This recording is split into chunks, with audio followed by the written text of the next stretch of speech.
Desapariciones misteriosas y encuentros inquietantes acechan el Gran Cañón. Guías que se desvanecen sin dejar rastro. Campistas aterrados por fuerzas desconocidas y visitantes que sienten miradas desde las sombras. ¿Qué secreto oculto conecta todos estos sucesos escalofriantes?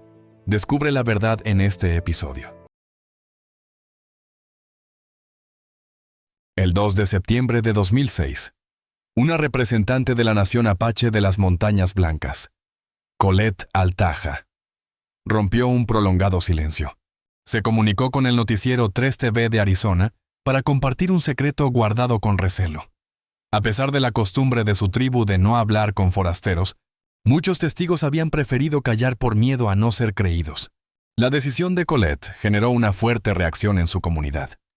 Algunos la acusaron de faltar el respeto a los ancianos. Sin embargo, ella se mantuvo firme, convencida por los relatos confiables que había escuchado desde niña, aunque nunca presenció nada personalmente. El teniente de la policía tribal, Ray Burnett, la apoyó, afirmando que era necesario informar por seguridad pública. Sus agentes recibían con frecuencia reportes creíbles de testigos sobrios y confiables sobre fenómenos inexplicables en las montañas.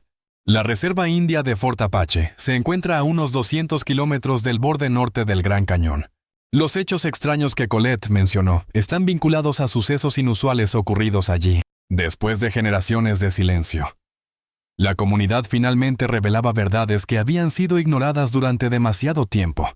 ¿Por qué crees que tantos testigos permanecieron en silencio tanto tiempo sobre estos sucesos extraños? Comenta y comparte tu opinión conmigo. A las 4 de la tarde del 2 de junio de 2015. El guía de río de 22 años. Morgan Heimer. Conversaba con el guía principal cerca del río Colorado. El equipo de rafting estaba regresando sus botes a la orilla. Mientras el sonido del agua llenaba el ambiente, Morgan dijo que necesitaba estirarse y despejar la mente. Algo habitual en los viajes largos. Un cliente llamó entonces al guía principal para pedir ayuda, quien se alejó un momento y prometió volver enseguida, menos de un minuto después. Cuando regresó, Morgan ya no estaba. El lugar donde se encontraba estaba vacío, como si nunca hubiera estado allí. El guía principal pensó que Morgan había decidido tomarse un descanso antes de tiempo, pero estaba equivocado. Nadie volvería a verlo con vida.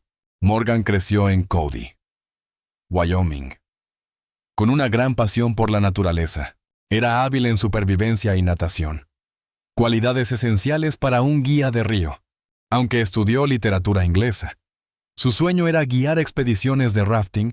La empresa Tour West lo contrató para excursiones por el río Colorado, un trabajo que disfrutaba profundamente. El 7 de mayo de 2015, Morgan inició un viaje rutinario de 8 días por el Colorado. Los primeros 6 días fueron perfectos, con buen clima y clientes entusiasmados.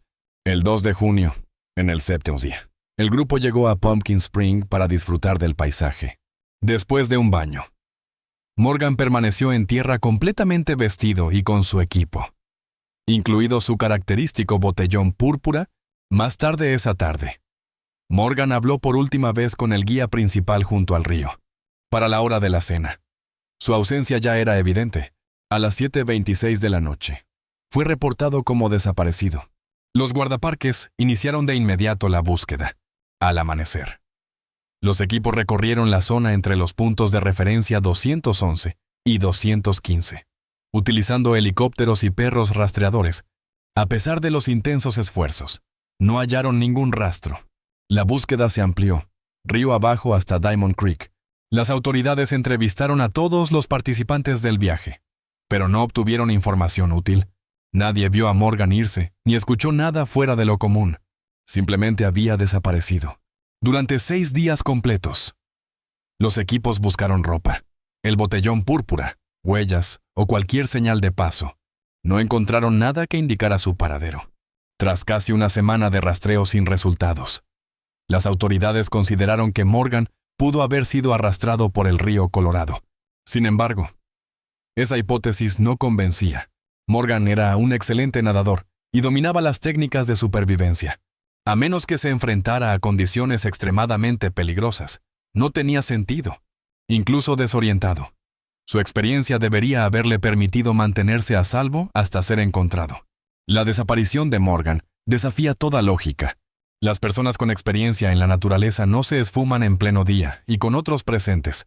No se desvanecen sin dejar rastro, ni desaparecen en silencio a la vista de todos junto a un río. Y, sin embargo, eso fue exactamente lo que le ocurrió a Morgan Heimer. Nunca se recuperó ningún rastro suyo. No hay evidencia de que haya estado allí después de su última conversación el 2 de junio de 2015. El guía experimentado se desvaneció en el Gran Cañón, dejando solo preguntas y un misterio desconcertante. Su caso no es aislado. Encaja en un patrón inquietante de desapariciones en el Gran Cañón. Personas con amplia experiencia al aire libre han desaparecido sin explicación. A pesar de exhaustivas búsquedas, nadie ha podido explicar cómo alguien puede desvanecerse sin ser visto. La desaparición de Morgan es solo el comienzo. La siguiente historia relata un encuentro con algo aún más perturbador. Algo que muchos creen imposible, pero que, según se dice, ha habitado los bosques del Gran Cañón durante generaciones.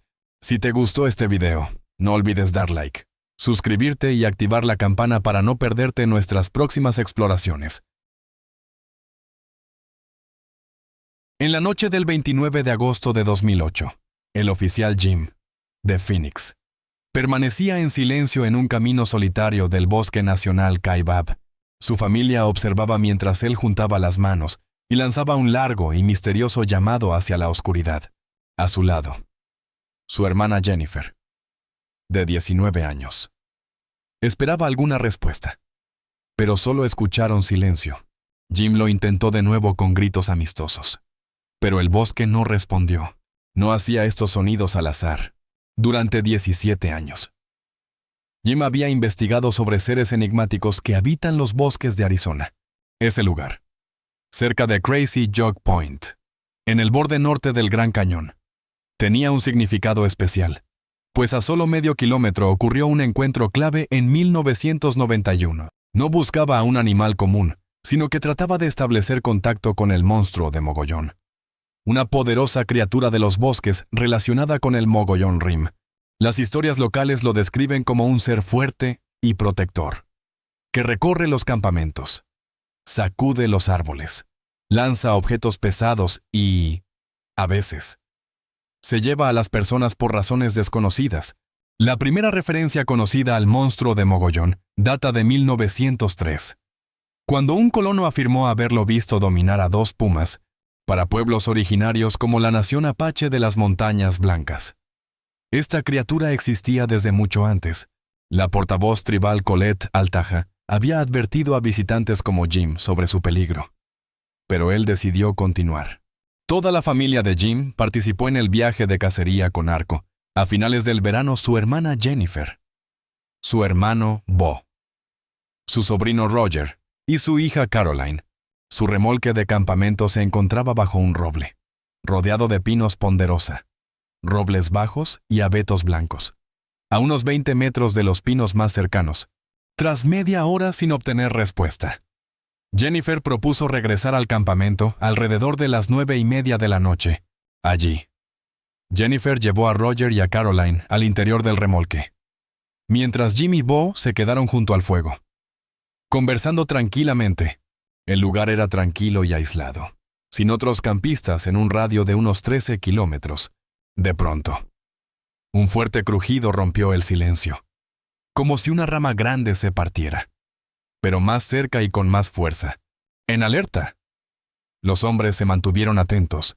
Durante media hora, escucharon 2 presencias diferentes moviéndose entre los árboles, una hacia el noroeste y otra detrás del remolque.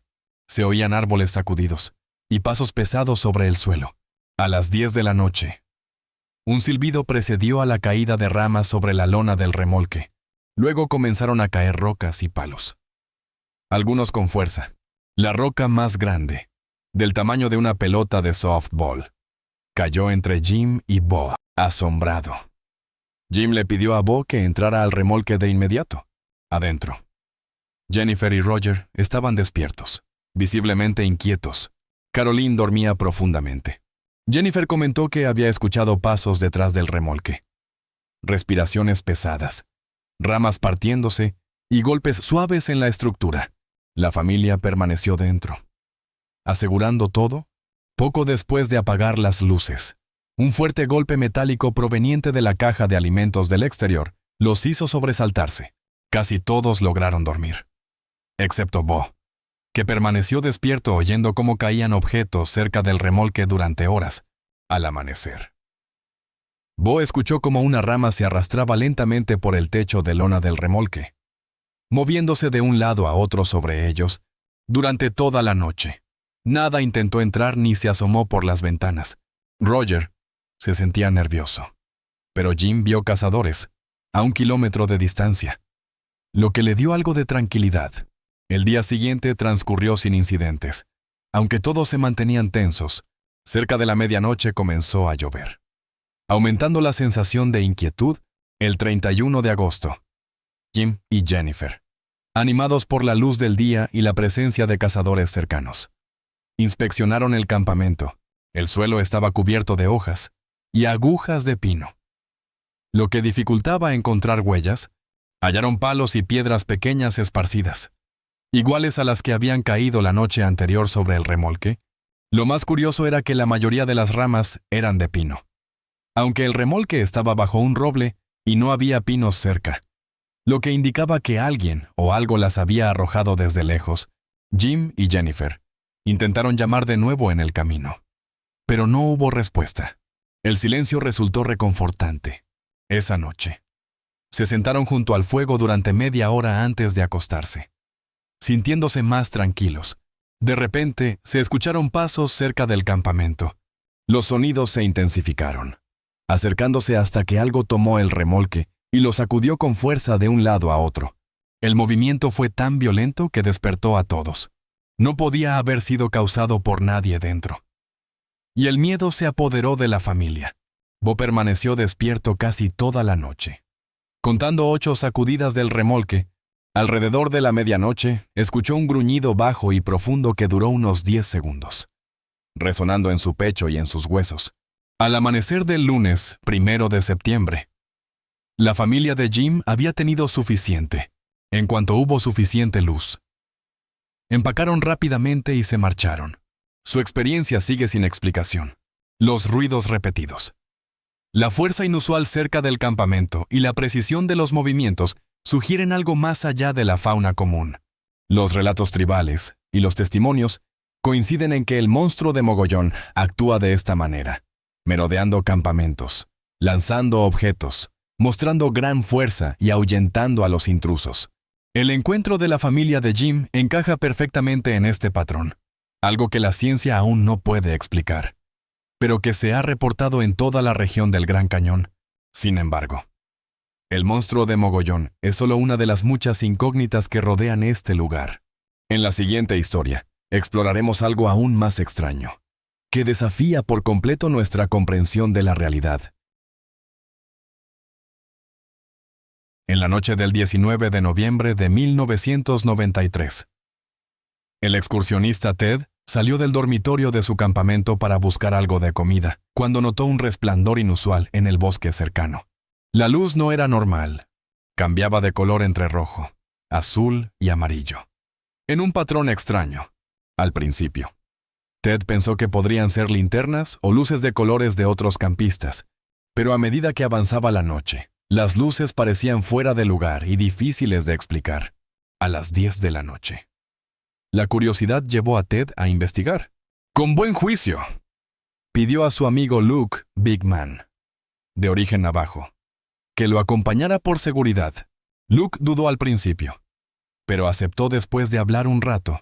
Salieron del dormitorio y caminaron hacia el bosque donde Ted había visto el resplandor.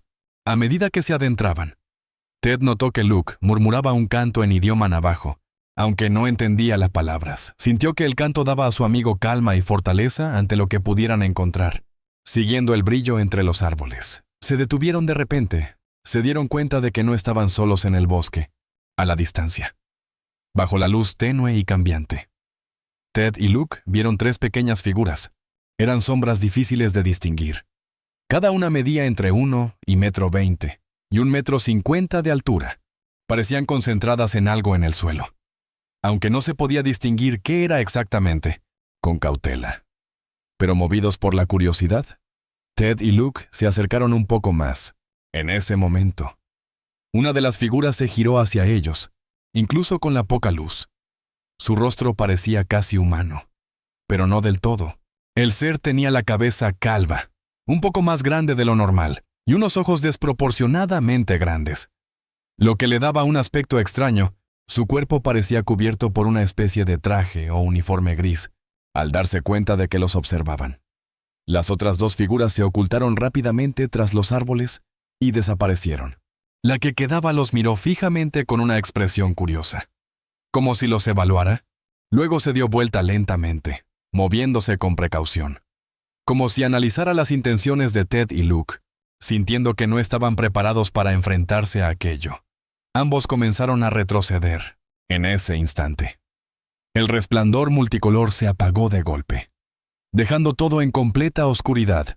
Al mismo tiempo, percibieron un olor extraño, dulce y ligeramente quemado. Algo que ninguno reconoció. Ese aroma aumentó la sensación de rareza del momento. Inquietos, Ted y Luke regresaron al estacionamiento del campamento. Allí vieron a otros excursionistas y se acercaron rápidamente para contar lo ocurrido. Su relato fue recibido con incredulidad y risas. Los demás pensaron que Ted y Luke se habían confundido o que su imaginación había jugado con ellos, molestos y nerviosos. Los dos regresaron al dormitorio, conscientes de que pocos creerían su historia. A la mañana siguiente, aún perturbado y frustrado porque nadie los tomó en serio, Ted decidió volver solo al lugar. Estaba decidido a encontrar alguna prueba de lo que habían presenciado. Localizó lo que parecía ser el punto exacto desde donde provenía la luz la noche anterior. Aunque el resplandor ya no estaba, su búsqueda reveló algo importante. Había 4 marcas claras en el suelo, como si algo pesado hubiera descansado o aterrizado allí con fuerza. Estas huellas eran muy definidas y no podían explicarse por causas naturales ni por actividad humana común. Aún más intrigante, alrededor del área encontró varias cuentas pequeñas de vidrio rojizo y quemado. Estos objetos parecían artificiales y no pertenecían a ese entorno remoto, lo que sugería que algo inusual había ocurrido allí, de forma sorprendente. El mismo olor dulce y quemado de la noche anterior todavía se percibía horas después, lo que indicaba que lo provocó tuvo un efecto persistente. En cuanto a las figuras que Ted y Luke habían visto, ya no había rastro de ellas. Desaparecieron tan misteriosamente como habían aparecido, dejando solo huellas físicas y 2 testigos confundidos, cuyo relato fue recibido con escepticismo por los demás. Los avistamientos misteriosos alrededor del Gran Cañón a menudo se extienden más allá del parque hacia zonas silvestres cercanas, a veces involucrando a viajeros en carreteras remotas. Una noche de julio de 1990, Carlos y su novia Yasmín conducían de regreso a Albuquerque, Nuevo México. Después de visitar Los Ángeles, se detuvieron en el Gran Cañón para ver el atardecer y luego tomaron la autopista 180 hacia Flagstaff como atajo. La carretera estaba tranquila y solitaria, serpenteando entre un bosque denso a unos 24 kilómetros del borde norte al girar en una curva. Las luces del coche iluminaron una figura que caminaba al costado del camino. Al principio, Carlos pensó que era un autoestopista o un corredor, algo poco común en un lugar tan aislado y de noche. Sin embargo, la figura parecía más grande que una persona normal y tenía proporciones extrañas. Carlos se preguntó por qué alguien caminaría solo a esa hora y por qué tenía un tamaño tan inusual. Yasmín sugirió que quizá era un oso caminando erguido, como a veces hacen cuando están curiosos. Carlos no respondió. Concentrado en la figura cubierta de pelaje marrón de pies a cabeza, le vinieron a la mente las historias de caza de su padre. Relatos sobre grandes criaturas peludas que caminaban en 2 patas, con fuerza y tamaño superiores a los de los humanos. Algunas sonaban a leyenda, pero otras parecían reales. En ese momento, Carlos creyó estar viendo algo similar, una criatura tipo Bigfoot moviéndose por la autopista 180. Carlos pisó el freno y detuvo el auto por completo. La figura estaba a unos 45 metros, completamente iluminada por los faros en la oscuridad, Cuando el vehículo se detuvo, la figura también se detuvo y giró lentamente la cabeza para mirarlos. Luego se volvió completamente hacia el coche. Carlos y Yasmín quedaron en silencio, impactados por lo que observaban. El ser medía entre 2,25 metros y 2,40 metros. Sus brazos eran largos, mucho más de lo normal. Su cuerpo se veía robusto y musculoso, cubierto de un pelaje grueso, con una cabeza ovalada que se afinaba hacia arriba. De cerca, Carlos pudo distinguir mejor su rostro. Tenía el pelo cubriendo la cabeza y las mejillas, pero alrededor de los ojos, la nariz y la boca. El pelaje era más fino, revelando un aspecto a medio camino entre simio y humano. Sus dientes eran de un tono amarillento, y sus ojos reflejaban la luz con un leve brillo verdoso, parecido al de los perros o gatos en la oscuridad. Esto indicaba que probablemente tenía buena visión nocturna. Lo más inquietante era su aparente inteligencia. Mostraba curiosidad, y parecía analizar el coche y las luces, como si intentara comprender lo que veía. Carlos notó que el ser parecía evaluar su siguiente movimiento, como si pensara y tomara decisiones. No parecía un animal común, ni una persona disfrazada. Era algo distinto. Entonces la criatura pasó su lengua sobre los dientes superiores, de una forma extrañamente humana. Lo que aumentó la incomodidad de Carlos. Se preguntó si podría ser un humano, o algo que imitaba a los humanos. Después de unos segundos de observación mutua, la figura dio unos pasos hacia el coche y se detuvo, como si quisiera medir su reacción. Los nervios de Yasmín finalmente cedieron. Dejó escapar un grito de miedo, su voz resonando dentro del vehículo. El sonido repentino sobresaltó a la criatura, que se detuvo al instante. El ser pareció sorprendido por el grito y la evidente angustia de Yasmín. Miró a su alrededor brevemente antes de girar y lanzarse hacia el bosque cercano. Su movimiento fue rápido y controlado, cubriendo unos 5 metros con 2 zancadas potentes antes de desaparecer entre los árboles, en segundos. Yasmín se calmó un poco, pero insistió en irse de inmediato. Tocó el hombro de Carlos con urgencia, pidiéndole que arrancara lo antes posible. Carlos, aún impresionado por lo ocurrido, no sintió que el ser los hubiera querido atacar. Pensó que solo estaba curioso por el coche. Aún así, entendió el miedo de Yasmín y decidió alejarse rápido, girando el auto para apartarse del lugar donde había estado la criatura. El encuentro afectó a ambos de maneras muy diferentes.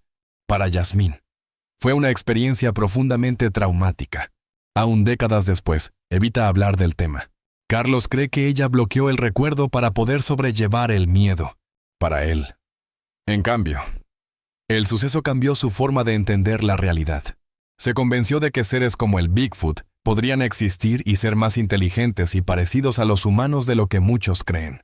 La experiencia le dejó más curiosidad que temor. No fue sino hasta mayo de 2005, 15 años después del encuentro en la autopista, cuando Carlos decidió contar su historia públicamente. Lo hizo en parte como forma de sanar, y también para animar a otros que hubieran vivido experiencias similares a no temer al ridículo. Su decisión surgió de su convicción de que estas criaturas merecen respeto y comprensión, no miedo ni persecución. Lo ocurrido en la autopista 180 le hizo pensar que poseen inteligencia, curiosidad y quizás emociones más humanas de lo que se imagina. Lo que conecta estos casos, desde la desaparición de Morgan Heimer hasta el encuentro de la familia de Jim con el monstruo de Mogollón. Desde la experiencia de Ted con seres desconocidos hasta el avistamiento de Carlos en la carretera. Es un patrón de relatos que desafía el entendimiento científico común. No son simples historias aisladas, sino parte de una serie más amplia de testimonios que describen entidades desconocidas en la región del Gran Cañón y sus alrededores. Las tribus nativas americanas han hablado de estos fenómenos durante siglos.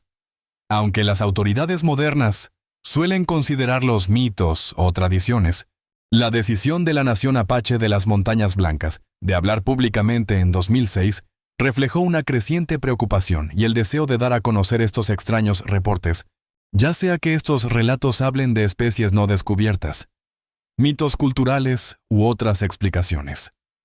Todos apuntan a que el área del Gran Cañón esconde misterios más allá de su paisaje geológico. Los excursionistas desaparecidos, Los encuentros reportados y las distintas respuestas de las autoridades locales alimentan una conversación continua sobre lo desconocido en esta emblemática región. ¿Alguna vez has vivido algo que no puedas explicar mientras explorabas la naturaleza? Cuéntanos tu historia en los comentarios. Aún existen dudas sobre por qué muchos reportes extraños del Gran Cañón no son ampliamente conocidos. Los guardaparques rara vez emiten advertencias, y los informes oficiales de personas desaparecidas parecen limitados. Algunos creen que las autoridades ocultan información para proteger el turismo, ya que el cañón genera más de $1,000 millones al año y los visitantes esperan seguridad. Los guardaparques reciben reportes de sucesos inusuales, pero suelen tratarlos con escepticismo. En 2006, representantes tribales como Colette Altaja y el teniente Ray Burnett destacaron informes creíbles sobre encuentros paranormales. Algunas zonas podrían estar restringidas no solo por motivos ambientales, sino también por actividad inexplicable. Las tribus nativas americanas cuentan historias sobre criaturas subterráneas y guardianes, como el monstruo de Mogollón, relacionados con desapariciones misteriosas y luces extrañas. Estas leyendas sugieren que el cañón no es solo un lugar natural, sino un punto donde la realidad se cruza con fuerzas desconocidas. Testigos aseguran haber tenido encuentros con seres inteligentes que poseen habilidades avanzadas, posiblemente de otras dimensiones. Las advertencias de los ancianos tribales y las familias de los desaparecidos suelen ser ignoradas por las autoridades, que no logran aceptar hechos fuera de los límites científicos. Las vastas cuevas inexploradas del Gran Cañón podrían ocultar civilizaciones antiguas, que algunos creen relacionadas con las desapariciones y fenómenos inexplicables. Aunque no hay pruebas concretas, estas historias siguen vivas como parte del misterio y la herencia cultural de la región. No te pierdas más secretos ocultos. Suscríbete ahora y acompáñanos en este viaje hacia lo desconocido. Ya sea la desaparición de Morgan Heimer, el encuentro de la familia de Jim con una criatura misteriosa, las luces extrañas vistas por Ted o la confrontación de Carlos en la carretera. El mensaje es claro: algo antiguo y poderoso sigue existiendo en los territorios salvajes del suroeste. Permanece oculto a la vista del público, pero afecta a quienes se aventuran más allá de las zonas turísticas. Millones de personas visitan el Gran Cañón cada año, pero solo observan su superficie. Debajo se esconde un lugar complejo y potencialmente peligroso, donde las reglas normales no siempre se aplican si lo visitas. Permanece en los senderos señalizados y evita las zonas remotas, especialmente de noche o si estás solo. Atiende las advertencias de los guardaparques, incluso si parecen exageradas. Y, sobre todo, escucha a las comunidades indígenas que han alertado a los forasteros durante generaciones. El encubrimiento persiste porque aceptar la verdad pondría en duda nuestra comprensión del mundo. Para quienes se atreven a mirar más allá, hay indicios de que el Gran Cañón guarda secretos que van mucho más allá de la geología, secretos que desafían la realidad misma. La decisión es tuya: puedes ver el Gran Cañón como un simple destino turístico, o aceptar que es un lugar mucho más misterioso y peligroso. La ignorancia no te protegerá. Estas entidades observan desde las profundidades y nos recuerdan que los humanos no siempre somos la especie dominante. Si disfrutaste este recorrido por los misterios ocultos de América, dale like y suscríbete para más historias que pocos se atreven a contar. Gracias por estar con nosotros. Deja un comentario, dale me gusta para mostrar tu apoyo y recuerda suscribirte para más videos emocionantes. Nos vemos la próxima vez.